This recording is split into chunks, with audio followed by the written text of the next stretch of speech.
Hey yo, it's your boy, contrary to K-I-double-D, it's the kid, baby. I've just had a life-changing astral projection, and I would like to let y'all into my experience.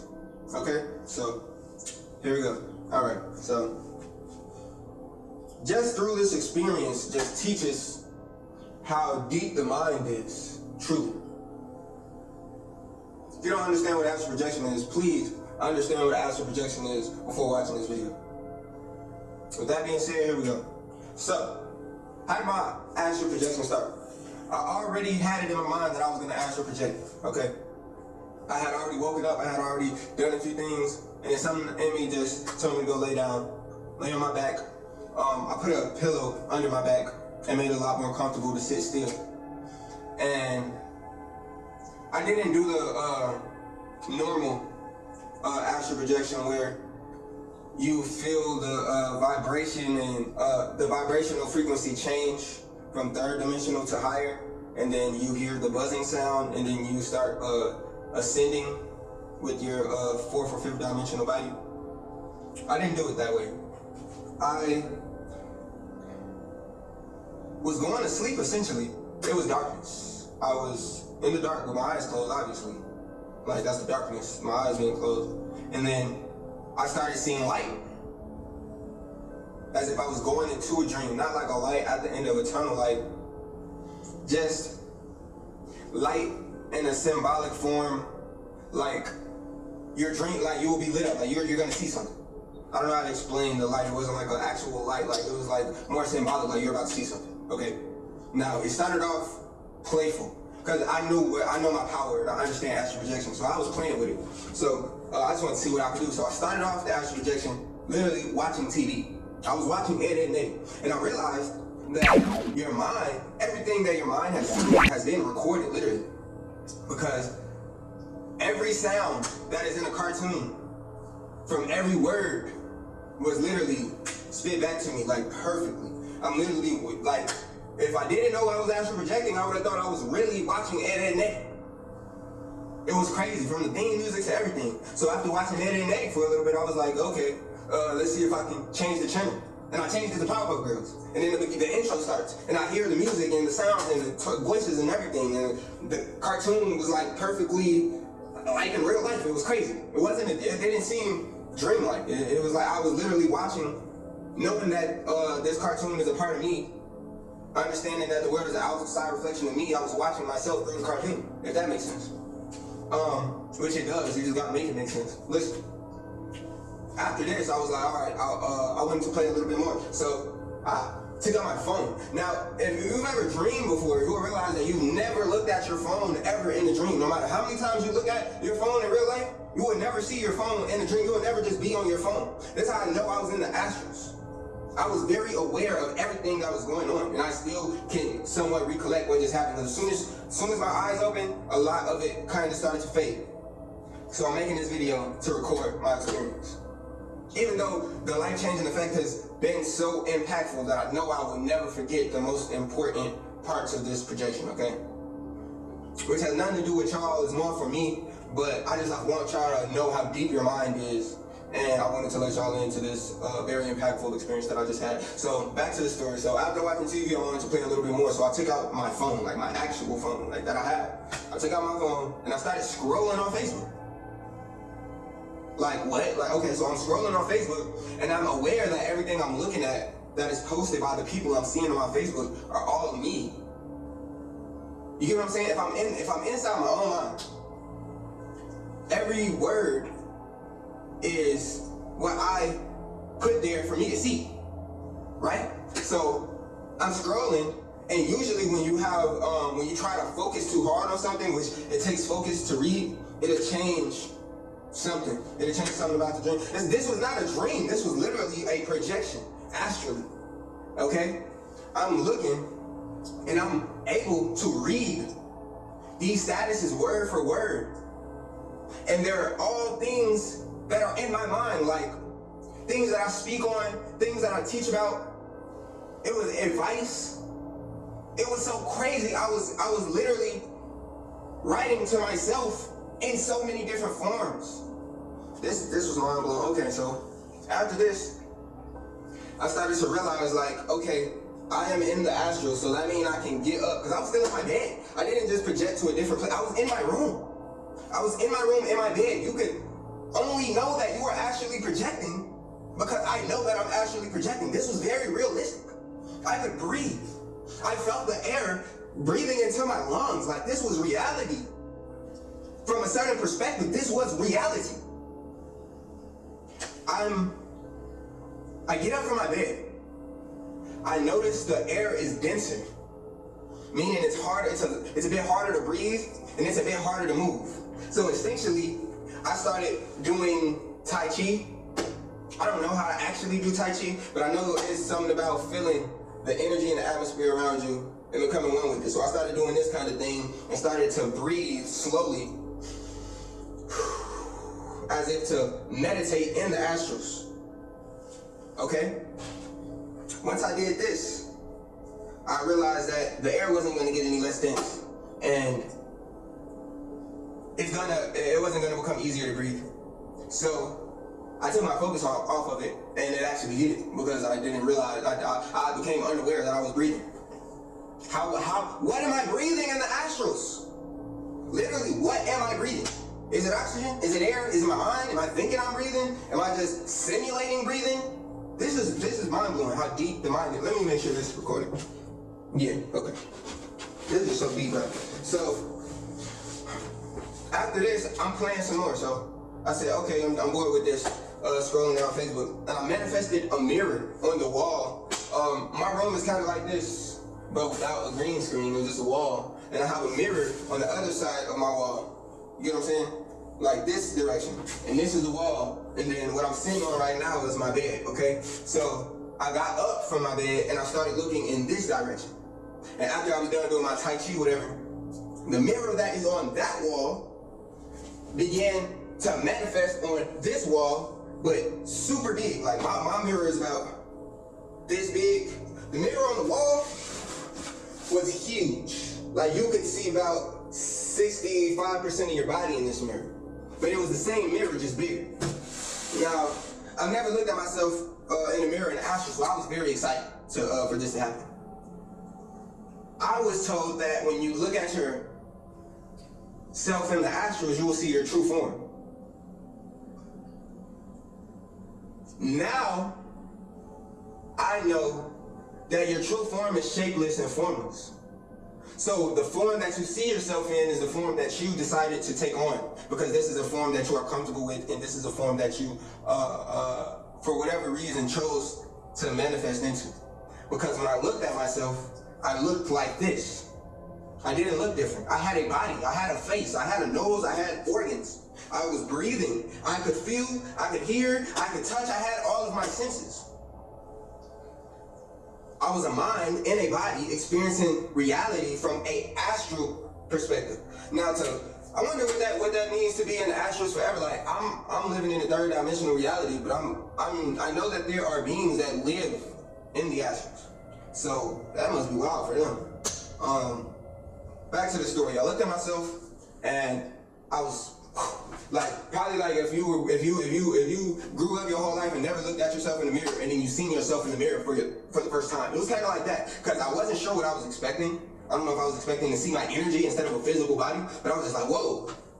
And then I didn't want to become scared, because I don't know, just looking into my own eyes started making me feel a little nervous. So I tapped into my energy in the inside, which is fire energy, and I started, feeling powerful. You know what I'm saying? Starting to flex a little bit. You know what I'm saying? Feeling good. Like I'm not scared. You know what I'm saying? And I my body put out a flicker. It flickered a certain energy, and it turned red, to symbolize the fire that I was. So after looking at myself for a little, I then channeled myself to a different reality, which was a house, which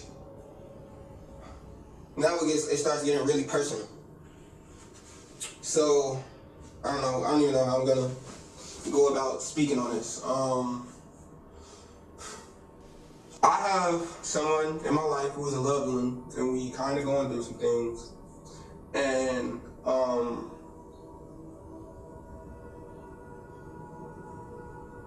we broke up, and what I was seeing, I wasn't really there. I was more observing at first. What I was seeing was a man, well, not a man. It's like I was aware that there was a man who was abusive to her and abusive to her child. And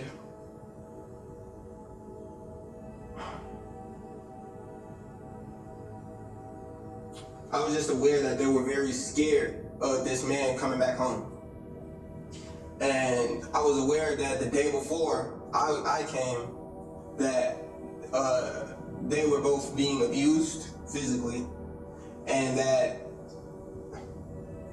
she was trying to set up the house in a way to make sure that when he came home he wasn't upset. So she had, you know, like some food and some like a cup or a wine glass and like some alcohol sitting on the bed, basically waiting for the dude so that when he came back he wasn't like tripping. He could like, you know, chill.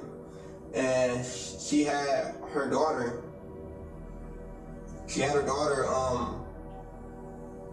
in her room, and she went to, and you know, my loved one, she went to her room, like my loved one went to my loved one's room, and was basically waiting for the guy to come. At this point, I started walking around, and I realized that I'm in not my Gigi's house, but my Gigi's mom's house. Not her house, but her kitchen. And there were notes all over the fridge, just like the notes or just like the statuses on Facebook. Like notes speaking on what I speak on and giving advice to me and different things like that, and I'm reading them word for word. And I'm in there making food. That's unimportant, but I was in there making food for someone else, because the food I was making isn't food that I eat, okay? After this, I remember next that I was in the room, and in my loved one's room. No, this is what happened. I came back, and my loved one was sitting on the bed waiting for this guy. And I think he started to pull up. And because I was aware of my own, let me make sure it's recording. Okay. Because I was aware of my own power and that I was in full control, I shifted it to make sure that this man was no longer a part of her life. And I said, it made that sound. I said, maybe because I thought that was cool. I don't know. And just like that. And then I was aware that that was no longer a thing. Now, after this, it gets deeper and even more personal. Her daughter, well, all right, so I'm in the bed in place of my woman, and now I'm actually here. I'm not just, you know, observing. I'm actually here, and her daughter comes into the room and starts talking to me as God, literally, as a higher being than me, telling me what's really going on. The first thing she asked was, why don't you want to be my dad? And I said, I was speaking with my mom, by the way. I never opened my lips because I wanted to know, I wanted to reassure myself that I wasn't in real life, that I was in the astrals. And when you're in the astrals, you can speak from your mind, you don't need your lips. So she's talking to me with her lips, and I'm expressing myself to her through my mind, and she hears me. And I say, because I'm not, simple as that, you know, genetically. But it's just a reflection that being in a relationship with somebody, you have to be who you are supposed to be for that person. Not to say that I'm supposed to be someone's dad, who I'm not. But it's to be aware that everybody that is in your life for a reason, and that you have to fulfill a certain purpose for them to reach a certain understanding or experience a certain type of feeling, or get them to think a certain thought that they were supposed to think through you. You have to fulfill your purposes in people's lives when you accept them into your life. If you accept them into your life and you are being a part of theirs, then you are meant to, you have to accept everything that comes with that, which is a certain duty, like I said, to make them experience whatever they were supposed to experience through you, and this was the reason that you are in that person's life. You are not in anyone's life for no reason. This is what this is teaching me. And it's hard for me to speak on these things because it's very, very deep and very, very personal. And I feel that if I don't have specific obligation, I'm 22, so I'm not completely mature. I feel like if you know, me being at this age, I don't have certain responsibilities and obligations. And because I don't have those responsibilities and obligations, I feel that I can neglect my spiritual obligations, which is to fulfill your purpose and in anyone's life who you are a part of. So that was very life-changing for me. After this, the second life-changing thing that she said, because she was speaking to me for a while, but I only remembered the first two things she said. The first question was, why don't you want to be my dad? The second thing she said was, you are not God. She said the consciousness, and man, it's giving me chills because I know that she was helping me with my doctrine that I'm preaching to y'all, that I say I'm God and y'all God all the time. And I'm starting to finally understand our actual connectedness. Yes, we are God. Yes, we are God. But at an unconscious level, you are not consciously God. Consciously, you are. All right, let me just say what she said, how she worded it. She said, even the consciousness in your brain, because I know that I'm not the body, that I am the consciousness, and I feel that consciousness is God. She said, even the consciousness in your brain, in your mind, that you're experiencing through your brain, is not God, but is a piece of God. And I was just like, I knew this already, but the actual understanding and epiphany that you are not the things that move around you. You are at an unconscious level at the peak of consciousness, but your consciousness is limited to this third dimension. So she said your consciousness in your brain is not God, but a piece of God. And that basically these unconscious parts of you, which is your life and the world around you, which is a reflection of your subconscious and unconscious mind, which was also the astral projection. It's like all of this is a dream. This life is a dream, the last life was a dream, your astral projection was a dream, your dream is a dream. It's all reality at different levels and different perspectives, okay? So the moral was that you consciously are not God. You consciously are a piece of God. You hold the energy of God within you, but you do not have the mind of God. You have the mind of a piece of God. And that was very powerful. You do not have control over your unconsciousness. Your unconsciousness has a certain pattern that it must follow for divine order and divine law, which is the world around you, must go in a way that is aligned with everything. It's not just about you. It's about you from your perspective. But everything around you is a part of you as well. So everything has to be aligned a certain way. And things will happen to you in your life to make you come more into alignment.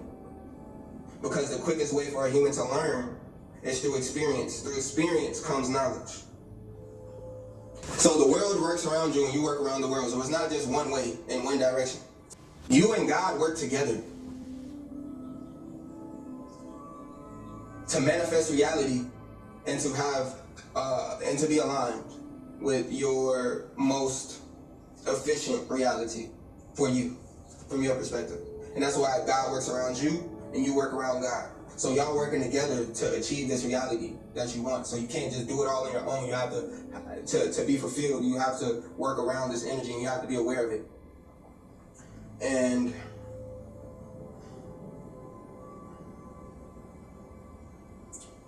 to be God, it's like you're not creating anything. When you manifest, you do not create. You only transform your reality. God works with you to transform your reality to a different reality. But you cannot manifest as in create anything. Consciousness was always here. Everything already exists. It's about the vibration that you tune into, the vibration that you experience can only be the vibration that you are on. So you are experiencing things to reach a higher vibration so that you can experience a higher reality. So if you're not letting your experiences teach you to be better and change you for the better, then it's going to change you for the worse. You may become traumatized in your mind and shut down certain feelings because it's easier to cope with, or pick up vices because it's easier to cope with. But the reason the experience was so dramatic was because that's how drastically your mind has to change for your most efficient reality. This is so important. So, after she talks to me, my loved one walks back into the room and looks at me, and I look at them, and then I woke up, back in my bed.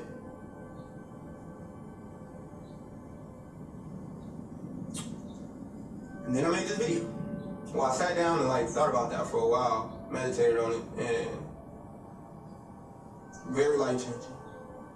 Very, very life-changing. I want you to know that if you want to astral project, look up videos on it. But know that if an entity, this wasn't my first astral projection, obviously, but just know that I just want to let you guys know that if an entity comes to you, or if you feel a presence, usually you'll get a picture in your mind of this presence. Saying that they'll help you astral project, you don't need them. You do not need them to astral project. Entities will come to you because they want something out of you, like some kind of experience out of you, and you're going to receive an experience from them. It's an exchange. When entities come to you saying that they will help you astral project, they are helping you. They will help you astral project a lot easier, but they will not tell you what they're getting out of it. So I don't trust outside entities anymore. The very first time I astral projected, it was because I want to call it a witch. It was a white lady with gray hair and black makeup and silver, whatever this is called on your eyelids, the makeup. That should have been a dead giveaway. That is somebody I shouldn't be dealing with. I'm gonna go into that astral projection experience next time I give a story about astral projecting. But this time, well, yesterday, not this time. Yesterday, I was thinking about astral projection, and an entity came to me, and it was it was in the area, and I had an image in my head of this lady. They always come to me as ladies, as women, because the world knows that I don't really rock with too masculine energy from the other side. I don't rock with it. You gotta come to me sweet and peacefully and feminine and serene. You can't come over here powerful, talking to me crazy. I don't rock with that. If I'm hearing the voices in the astrals and it's I'm like, I gotta get out of here. I'm not gonna stay here. So it was a white lady with gray hair. That was the image in my head. And the question in my head was, it wasn't a question, it was a statement. It was, I can help you astral project. Basically, come on. And I was going to, but my loved one actually walked in and interrupted that. And then after a while, she walked out, and the entity was still there. I still felt the presence, and the realization hit me. I don't need you. I said, get out of here. I don't need you. I can astral project on my own. And the presence immediately left. I'm saying this to say, all the answers are within you. The reason you're not aware of this is because the answers are not at your state of consciousness, but a higher state of your own consciousness. So you can't tap into the answers. But you can only tap into the answers if you are consciously attempting to and asking to and following the vibrational journey to reach these higher states. Through meditation, through dreams, through life. And that is my message. I had 3 messages in this video. To fulfill your purpose in people's lives, they're not there for no reason. So that you may be fulfilled later in life. Or you will not be fulfilled later in life. You will go on living for self, and eventually you will self-destruct. 2, you are not God, but a piece of God, and you must work with God, and God will work with you to reach higher understanding so that you may experience higher realities. 3, what was the third lesson? I don't know, I just told y'all something. Y'all should know. Damn it. Anyways, thank you so much for watching this video. If you made it to the end, then you might as well just subscribe right now, because I got more for you. Like this video so that others can experience this vibration and tune in. And